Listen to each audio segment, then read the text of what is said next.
Hi, I'm Colby. My parents gave the family restaurant to my sister and made me the dishwasher. No warning, no explanation, just a smile from her and silence from them. But that wasn't the worst part. The worst part was realizing it had been planned all along. Contracts signed, lies rehearsed. And me? I scrubbed pans while they rewrote my future. What would you do if your family erased you? Quietly. I've spent more time in the kitchen of Voss & Sons than anywhere else in my life. The rhythm of clanging pans, the hiss of hot oil, the scent of rosemary and rendered fat, they were constants. I wasn't officially on payroll back then, but that didn't matter.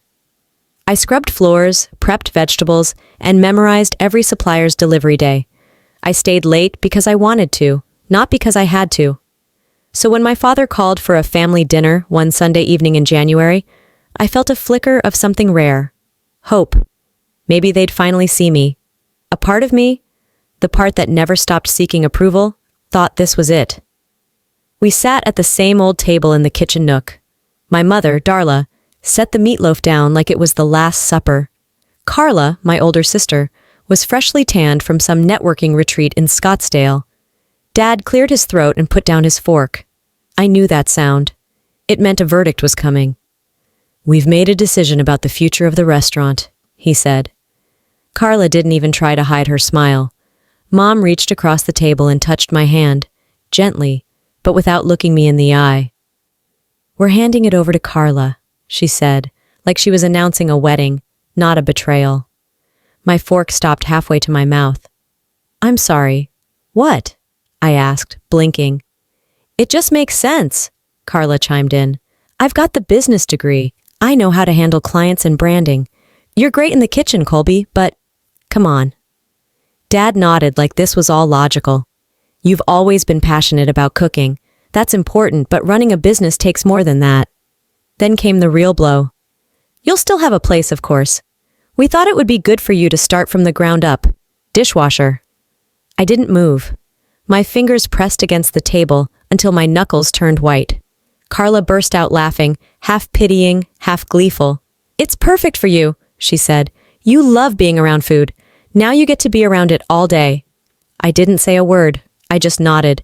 If I opened my mouth, I wouldn't be able to stop. After dinner, my father pulled me aside in the hallway. He handed me an envelope, manila, thick, unmarked. "It's just a formality," he said. "Legal stuff. A clean transition." I opened it. It was a waiver. Full relinquishment of all rights, titles, claims, everything tied to Voss & Sons. My name was already typed in. "They told me I could do great things here," I said, holding the document in one hand, the pen in the other. "And you still can," he replied, with the same voice he used when I fell off my bike as a kid. "But Carla's the future. You know that." I signed it. No questions, no fight.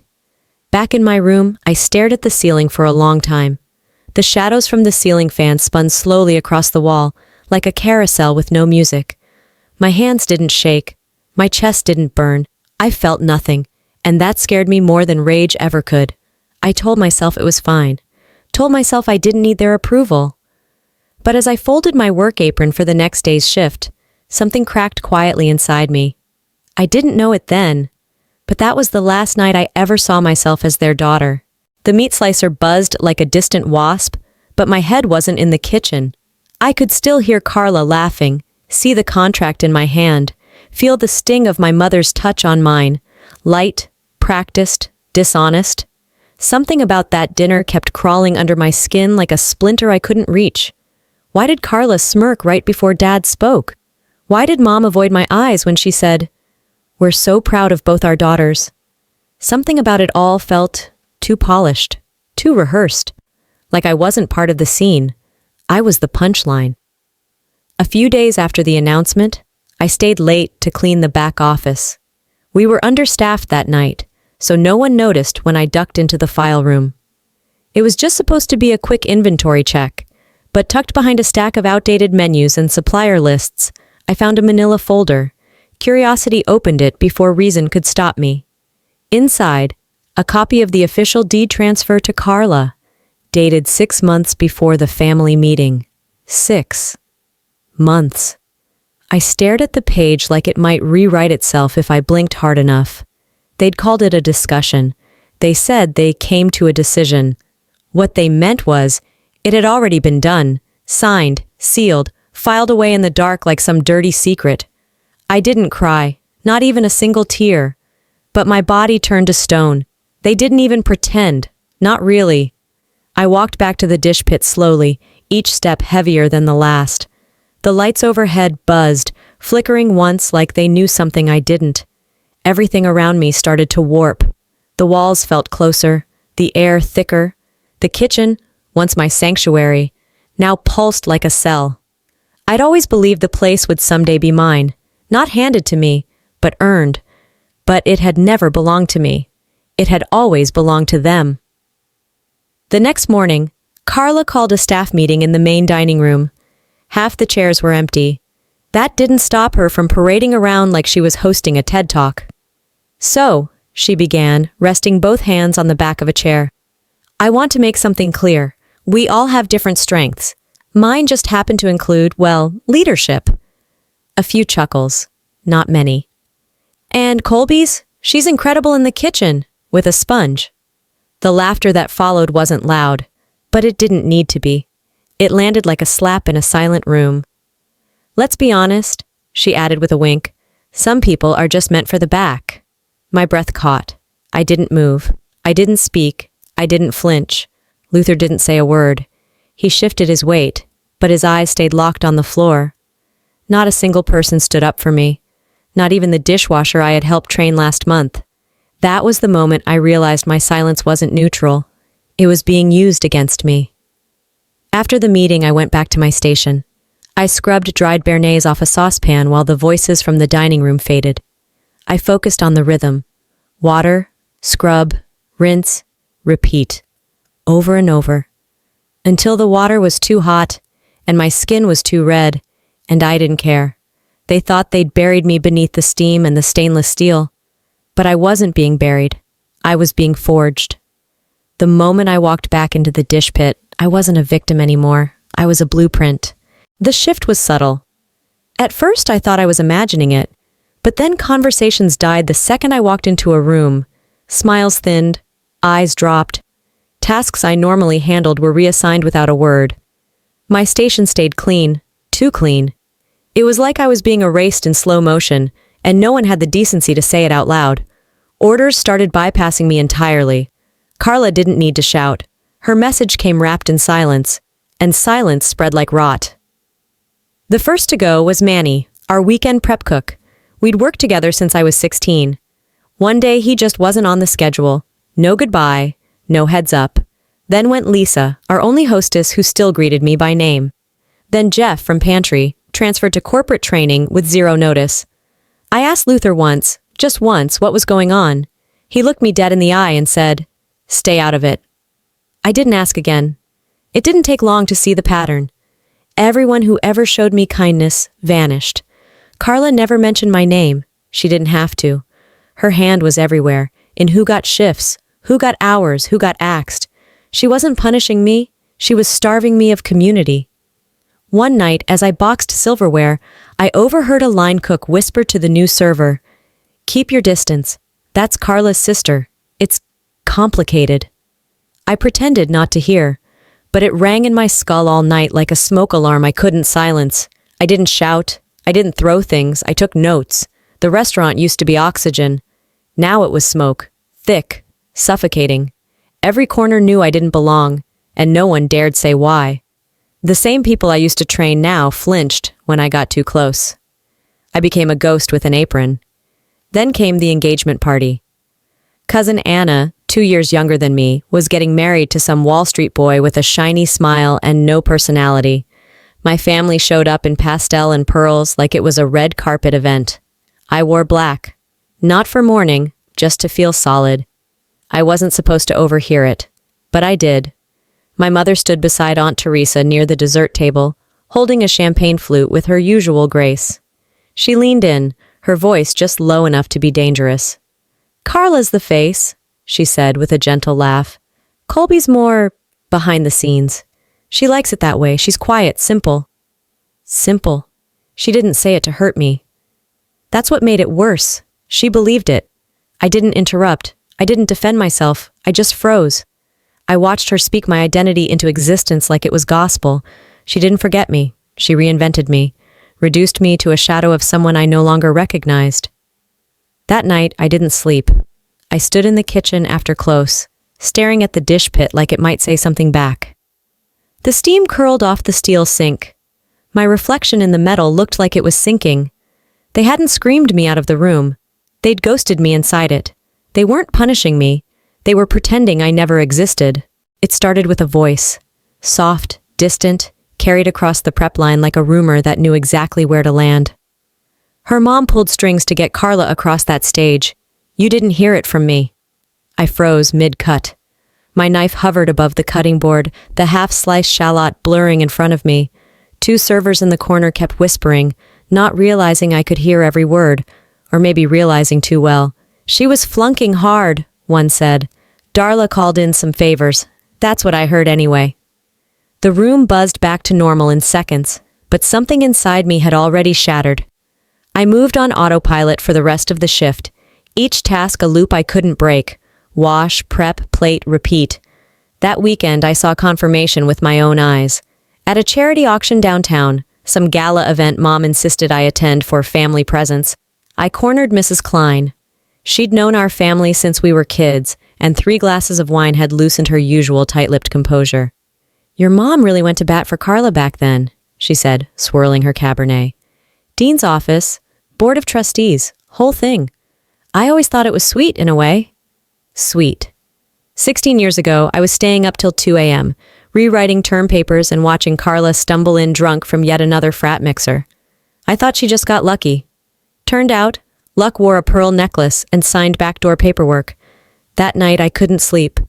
I lay in the dark, wide-eyed, letting old assumptions peel away like paint in the rain. I used to think I lost because I wasn't good enough. Turns out, they were just playing a different game, and I never had the rules.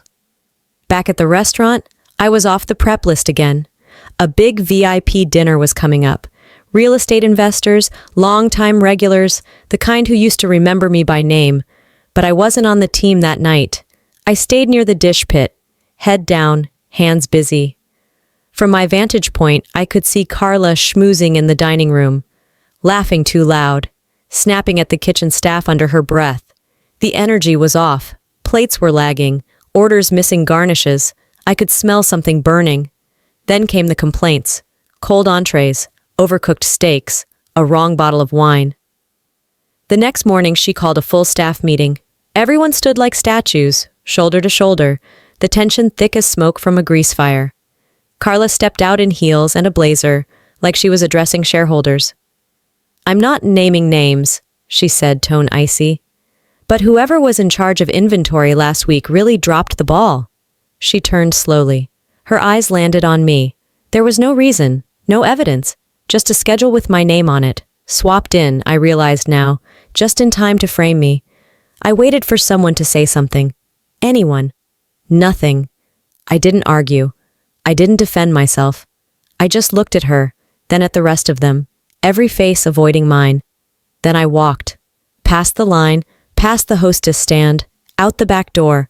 My hands were trembling, but I didn't stop. That was her kill shot. And she thought I wouldn't fire back. But I wasn't broken. Not anymore. Trust? That wasn't something they shattered. It was something they never gave me to begin with.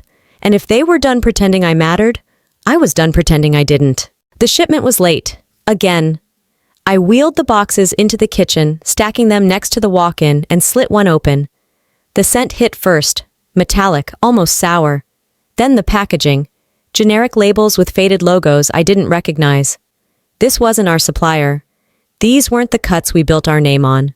Carla was cutting corners, and I knew exactly what she was cutting into. I went to the office that night under the guise of deep cleaning inventory records. But what I was really looking for was proof. It didn't take long. Her signature sat at the bottom of a vendor switch agreement, time-stamped 2 weeks before the VIP dinner. The same dinner that ended in complaints, refunds, and one man leaving nauseated before dessert. She did it. She swapped quality for cost, betting no one would notice. And when they did, she pointed her freshly manicured finger at me.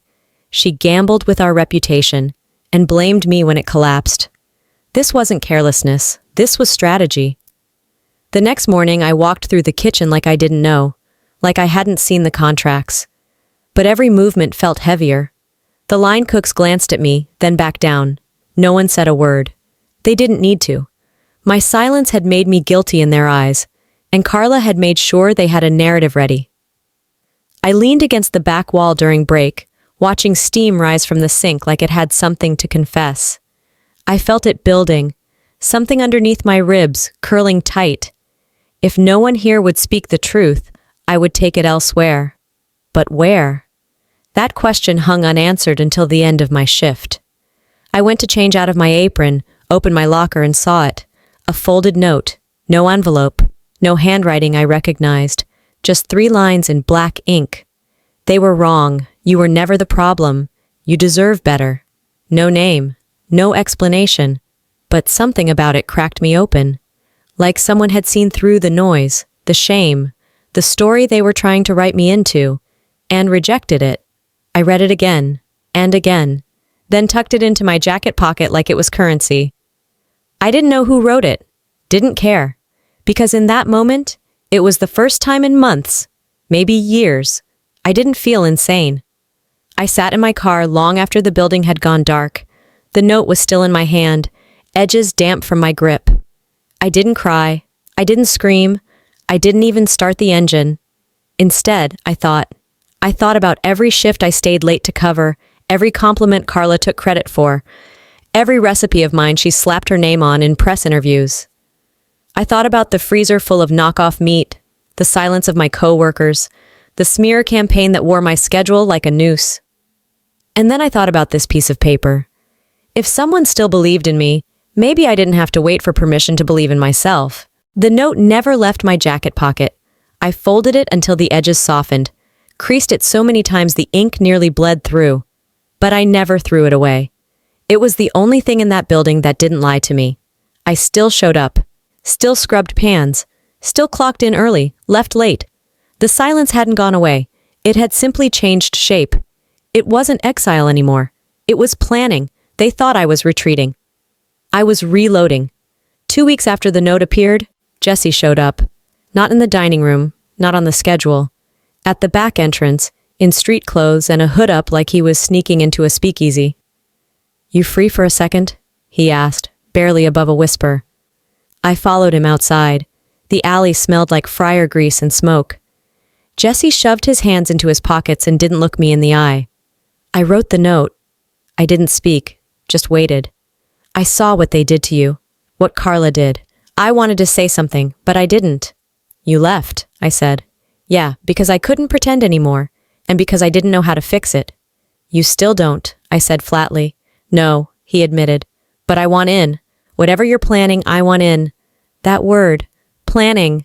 I hadn't said it aloud yet, but I had been planning. "You believed in me when I couldn't even look in the mirror," I said. "That's more than loyalty. That's clarity." He smiled, not wide, just enough to know we were starting something. Word spread faster than I expected. One by one, they found me. A sous chef I hadn't spoken to in a year sent a message. "If you ever need a fresh start, call me." A hostess stopped me outside a grocery store. "I'd walk for you. Just say the word." A line cook I thought hated me left a sticky note on my windshield. "You build it, I'll show up." They weren't loud. They didn't post or protest. They just waited, and I was done waiting. I met Jesse at a coffee shop in Clintonville with a spiral notebook full of scratched-out ideas. We ordered black coffee and talked like spies. What kind of food? Casual fine dining? Local ingredients? What kind of space? Maybe a pop-up first. What kind of name? I didn't have one yet. He brought in 2 more staff, then 4, then 6. None of them had flawless resumes, but they had something better. They remembered what it felt like before Carla turned the kitchen into a battlefield. We didn't rage, we didn't gossip, we built menus, sourcing plans, shift rotations, payroll budgets, marketing concepts, all of it done in side rooms, late nights, back seats of parked cars. Every move was deliberate, every draft quiet, every decision clean. They tried to turn me into a ghost. I'm coming back as a fire. One night, I stood in my apartment surrounded by sticky notes and floor plans, schedules, contacts, encouraging messages scribbled in the margins of old tickets. My cat was curled on a stack of linen swatches.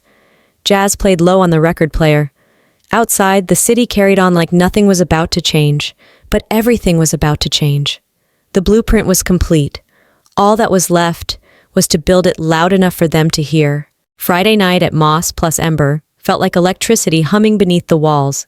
Every table booked, the air thick with rosemary, char, and the low roar of real momentum. I moved through the kitchen, tasting sauces, adjusting plating, steady as breath. Jesse waved me over with that look, half grin, half tension. "You'll want to see this," he said. I stepped out just far enough to peer through the service window. Then I saw her, Carla. She stood at the door in a cream blazer, arms crossed like a judge entering a courtroom. No reservation, no assistant, no entourage. Just her and that practiced stillness she wore like perfume. She scanned the space, her eyes landing on faces she used to control. The pastry chef, the barback, the sommelier, all hers once, now mine. No one greeted her. No one moved. I didn't walk out to meet her. I stayed where I belonged, behind the pass, hands steady, eyes forward. Earlier that day, a young line cook had pulled me aside. Kid named Marcus, barely 20, always quiet, always watching. "Hey, chef," he said, nervous but certain. "You're the first person who taught me to cook like it mattered." I blinked. "What do you mean?" "You care. Not just about the food, about how it's done, why it's done. I used to think kitchens were about surviving, but this place, this is different." He didn't want to raise. He didn't want to move stations. He just wanted to tell me. That moment hit harder than any award. It reminded me that this wasn't about vengeance. It was about building something better. For someone else. For me. Now, watching Carla inch deeper into the dining room, I didn't feel fear. I felt grounded. She stopped at the host stand but didn't ask for a table. She didn't need to. She wasn't there to dine. She was there to watch. Jesse leaned close. "Want me to ask her to leave?" "No," I said. "Let her see it." Our eyes met. Mine from behind the line, hers from across the room. A stare held longer than any conversation ever could. She didn't blink. Neither did I. She turned slowly, taking in the food, the lighting, the laughter rising from tables full of customers she'd once driven away. "She didn't come to eat," I whispered to myself. "She came to witness what she thought I could never build." Then, without saying a word, she left. Just turned and walked out, like she hadn't just swallowed her own silence. I exhaled, but didn't move. Didn't chase her. Didn't look to see if she turned back. Instead, I stepped back into the kitchen, back into the heat and rhythm and noise. But inside me, something sharpened. She would come back. She wasn't done. And I wasn't scared. If she wanted a war, she just walked into the wrong battlefield. The kitchen pulsed like a living organism. Knives flicked, burners roared, tickets flew. Every step had purpose. Every plate had precision. Moss plus Ember was humming, and for the first time in years, I wasn't just trying to survive the shift. I was proud of it. But there was something different about that night. Not louder, not messier, just heavier. Like everyone subconsciously knew we'd hit a threshold we weren't coming back from. I stepped out from behind the line for a moment, letting the cool air of the dining room brush against my skin. The hum of laughter, clinking glasses, and soft jazz blurred into a soundscape that didn't need my approval. It was real, built from scars and stubbornness, and it was mine. Then I heard his voice. "Colby, you outdid yourself." Mr. Langston, center table, navy suit, whiskey glass raised. His face still carried the same deep-set lines from years of late-night steak dinners at Voss and Sons. "This ribeye," he said loud enough for the next table to hear. "Best I've had since your grandfather ran a grill." Applause rippled. Soft, but genuine. It wasn't for the food. It was for the statement. And standing at the front, just inside the doorway, was Carla. I hadn't seen her walk in. She wore all black, hair tight, eyes scanning the room like she was the one hosting. I watched her recognize the servers, the faces she once controlled. Her mouth tightened when she saw Langston's glass raised to me. Jessie leaned toward me at the pass. Do you want me to ask her to leave? I shook my head. No, let her stand in it. She didn't speak, didn't order, just stood there, trapped in her own expression while the room buzzed around her. She didn't come to eat. She came to witness what she thought I could never build. The applause continued for another second, then faded into the soft churn of normalcy. She turned and walked out without a single word. But that silence? It roared louder than any confrontation ever could. The next morning, I sat in my lawyer's office, sipping bad coffee from a paper cup, while he slid a file across the desk. They want out, he said. Restaurants hemorrhaging money. They're offering you the building and the name. I didn't even glance at the folder. I'll take the building. Keep the name. He paused. You sure? Positive. That name buried me. I won't wear it now that I've risen. The old building looked smaller than I remembered, emptier, like it had already let go of itself before I touched a single wall. We gutted everything. New paint, new floors, light fixtures that didn't flicker like dying promises. The only thing left untouched was the structure itself, just enough to remind me what I overcame. Opening night came without fanfare. I didn't post about it, didn't alert the press. But the sign glowed over the entrance like a rebirth. Ember by Colby Voss. No more legacy, no more inheritance, just me. Later that evening, Jessie found me outside. She's back, he said. I didn't ask who. Across the street, a car idled. Carla, behind the wheel, face barely visible through the tinted glass. She didn't step out, didn't move, I didn't wave, didn't nod. I turned and walked inside, back to the only flame I'd ever needed. This was never about revenge. It was about proving the right hands can rebuild from ashes. I woke before my alarm. The sky outside was still ink, the city holding its breath. I made coffee in the dark, not out of habit, but because I needed the quiet. The kind of quiet that doesn't ask questions. The old building stood waiting for me, freshly painted, windows cleaned, new signage wrapped in a canvas sheet above the entrance. The crew would arrive in 2 hours. Press wouldn't be here. There was no ribbon, just me and the final bolt. I climbed the ladder slowly. The metal was cold against my palm. I secured the last screw, then pulled the cover down. Ember, by Colby Voss. That was it. No frills, no slogan. Just my name. Earned, not inherited. I stood on that ladder a moment longer, watching the letters catch the first light of day. Across the street, a car idled. A black sedan. Same one as before. Carla. She didn't get out. Didn't roll down the window. Just sat there, parked in the shadows, hands still on the wheel like she couldn't decide whether to turn the key or turn around. I looked once. That was enough. I didn't wave. I didn't smile. I turned back to the building, walked through the door, and let it shut behind me. That name was never my inheritance. It was my anchor. And now I've let it go. Inside, Jessie was already in the kitchen, organizing the prep trays. He looked up, gave me a quick nod. No words. Every table was booked.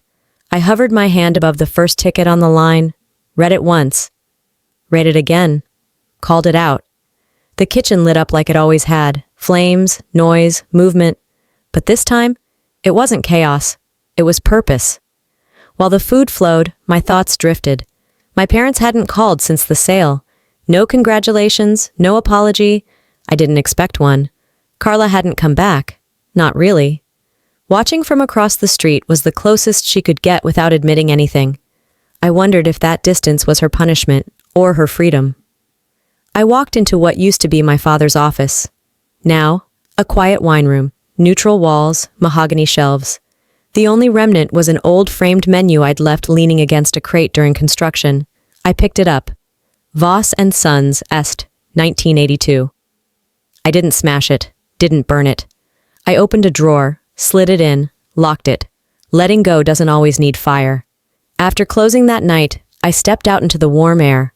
A couple stood under the news sign taking selfies. "This place just opened?" the woman asked, looking at me like I might be staff. I smiled. Kind of. They laughed and walked away. I didn't correct them. I looked up at my name. Maybe the most powerful victories aren't loud. They're the ones that don't need to be explained. Some victories don't come with parades. They arrive in quiet moments, when you realize you didn't need to be chosen because you chose yourself. I spent years waiting for validation from people who saw me as useful, but never as worthy. The truth? You don't need to inherit something to own it. You just need to build it with your own hands, brick by quiet, stubborn brick. If you're watching this and you've ever felt overlooked, underestimated, or pushed to the sidelines, remember this: silence doesn't mean defeat. Sometimes, silence is the sound of you rising. But I'm curious. Have you ever been in a situation where walking away turned out to be your greatest power? Or maybe you stayed silent until the moment came to show them all, without saying a word. Let me know in the comments. Drop a 1-inch if this story resonated with you, or share where you're tuning in from. And hey, if you didn't like the story, I want to hear that too. I want real talk here. If this video spoke to you in any way, subscribe to the channel so you don't miss the next story. Because sometimes, the quietest stories are the ones that stay with us the longest.